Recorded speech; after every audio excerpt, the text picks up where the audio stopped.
Assalamualaikum warahmatullahi wabarakatuh. Perkenalkan, saya Hafidatul Nur Hidayati dengan NIM SSI 2023-03548. Pada kesempatan kali ini, saya akan mempresentasikan tugas ujian akhir semester metodologi penelitian dengan dosen pengampu Bapak Singgi Priandoko, SPDM.Com.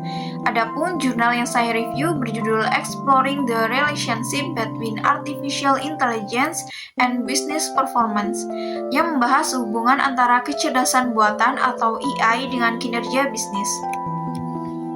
Jurnal ini ditulis oleh 6 penulis yaitu Ninda Lutfiani, Ria Widianti, Irwan Sembiring, Untung Raharja, Iwan Setiawan, dan Adi Setiawan.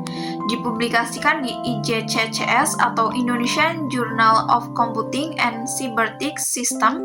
Jurnal ini terbit pada volume 19 nomor 1 Januari tahun 2025. Selanjutnya, latar belakang masalah. Penelitian ini dilatar belakangi oleh meningkatnya perhatian terhadap integrasi artificial intelligence dalam operasional bisnis, karena potensi dampaknya yang besar terhadap kinerja bisnis. Namun demikian, hubungan antara adopsi AI dan kinerja bisnis ini masih belum sepenuhnya dipahami secara empiris. AI sendiri menawarkan banyak peluang seperti peningkatan efisiensi, otomatisasi, dan analisis data. Tetapi implementasinya juga menuntut sumber daya keahlian dan data yang andal. Beberapa lembaga seperti McKinsey, Accenture, Gartner, dan PwC bahkan memproyeksikan dampak ekonomi yang sangat besar dari AI, sehingga diperlukan kajian kuantitatif yang lebih mendalam mengenai hal ini. Ada 3 rumusan masalah dalam penelitian ini. Yang pertama, bagaimana penerimaan dan implementasi artificial intelligence dalam organisasi bisnis. Kedua, bagaimana pengaruh adopsi AI terhadap indikator kinerja bisnis seperti produktivitas, efisiensi, pendapatan, dan kepuasan pelanggan. Dan ketiga, tantangan apa saja yang muncul sehubungan dengan adopsi AI dalam organisasi bisnis. Selanjutnya, batasan masalah. Penelitian ini memiliki 5 batasan. Pertama, penelitian berfokus pada organisasi bisnis komersial yang telah menggunakan AI dalam operasionalnya. Yang kedua, sampel penelitiannya sebanyak 220 organisasi bisnis pengguna AI, dipilih dengan proportive sampling.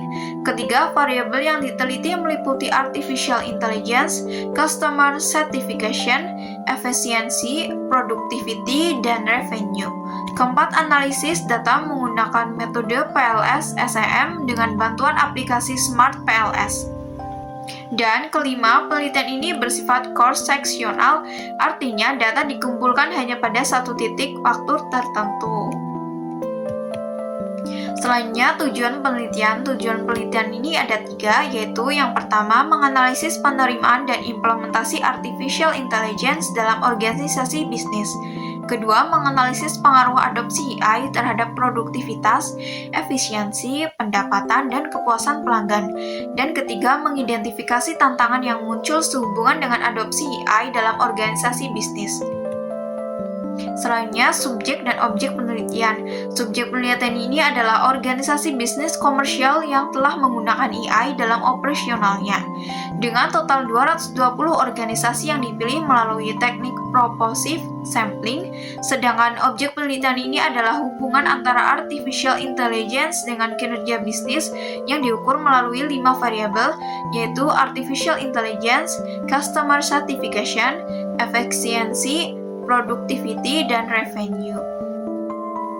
Selanjutnya, penelitian ini menggunakan metode pendekatan kuantitatif dengan desain cross-sectional. Alurnya dimulai dari penyebaran kuesioner online melalui Google Forms atau SurveyMonkey yang sebelumnya sudah di-pretest terlebih dahulu kepada 220 organisasi bisnis pengguna AI. Selanjutnya, data dianalisis menggunakan metode PLS SEM yang mencakup uji validitas konvergen, validitas diskriminan, dan model struktural dengan bantuan software Smart PLS untuk melakukan bootstrapping dalam pengujian hipotesis. Selanjutnya, hasil penelitian.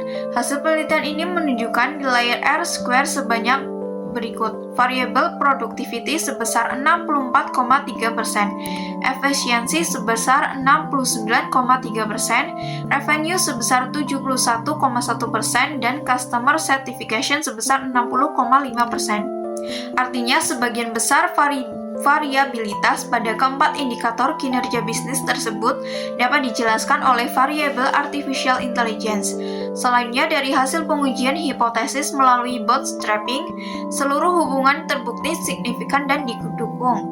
AI berpengaruh terhadap customer satisfaction dengan koefisien 0,778 dan T-statistik 18,794, terhadap efisiensi dengan koefisien 0,832 dan T-statistik sebesar 22,867, terhadap productivity dengan koefisien 0,802 dan T-statistik sebesar 19,711, serta terhadap revenue dengan koefisien 0,843 dan T-statistik 25,999 dengan nilai P sebesar 0,000 pada semua hubungan tersebut.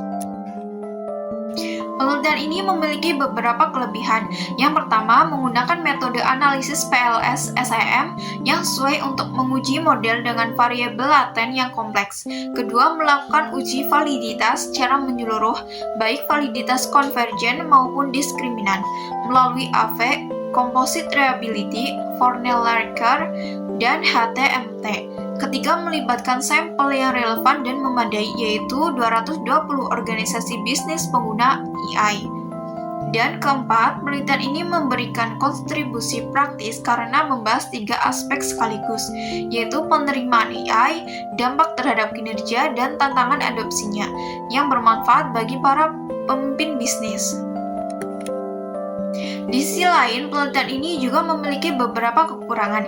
Yang pertama, desain penelitian bersifat cross-seksional, sehingga data hanya diambil pada satu titik waktu dan belum menggambarkan dampak AI dalam jangka panjang.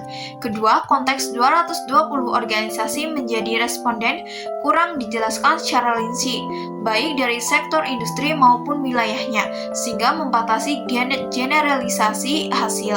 Ketiga, faktor-faktor pendukung adopsi AI seperti budaya organisasi, kepemimpinan, dan etika hanya disebutkan secara naratif, namun tidak diuji secara statistik dalam model penelitian. Dan keempat, tantangan adopsi AI seperti privasi dan keamanan data hanya dibahas secara kualitatif, belum diukur secara kuantitatif. Selanjutnya kesimpulan. Sebagai kesimpulan, artificial intelligence terbukti berpengaruh positif dan signifikan terhadap customer satisfaction, efisiensi, productivity, dan revenue.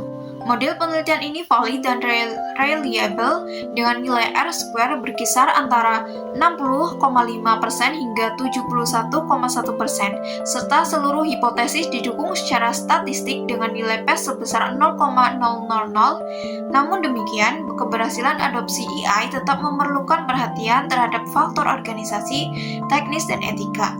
Konteks penelitian ini juga masih bersifat umum atau lintas sektor, sehingga belum merinci industri tertentu. Secara keseluruhan, penelitian ini memberikan wawasan yang berharga bagi para pemimpin bisnis maupun peneliti selanjutnya untuk memahami hubungan antara artificial intelligence dan kinerja bisnis. Demikian presentasi dari saya. Terima kasih atas perhatiannya. Wassalamualaikum warahmatullahi wabarakatuh.